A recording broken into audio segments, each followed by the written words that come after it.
अब मैं ये रागी का गोला बना रही हूँ। इस गोले को बनाने के लिए मैंने 2 कप पानी बॉयल की है। 2 कप पानी बॉयल करने के बाद इसमें मैंने थोड़ा तेल और नमक डाला है। अब इसमें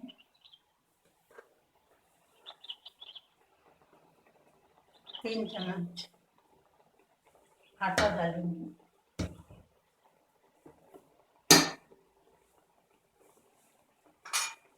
फिर ये अच्छे से पक जाने के बाद इसको मैं अच्छे से मिलाऊंगी।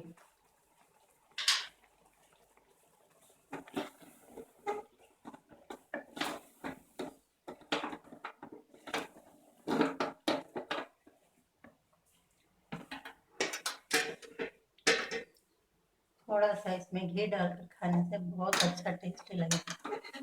ये डायबिटीज के पेशेंट्स के लिए बहुत ज़रूरी है कि रागी का सेवन करें।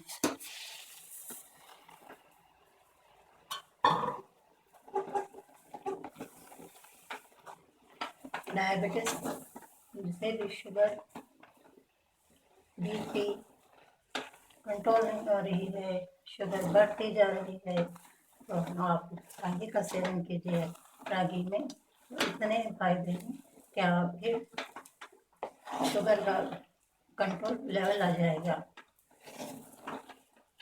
और सेहत के लिए इसमें कैल्शियम से भरा हुआ रागी का आटा, रागी फ्लोर जो कैल्शियम से भरा हुआ है, आपको फायदा पहुंचाएगा।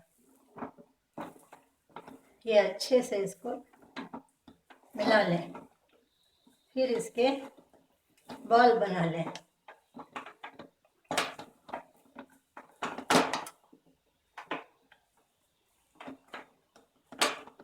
दो मिनट के लिए इसको लो फ्लेम पर छोड़ें।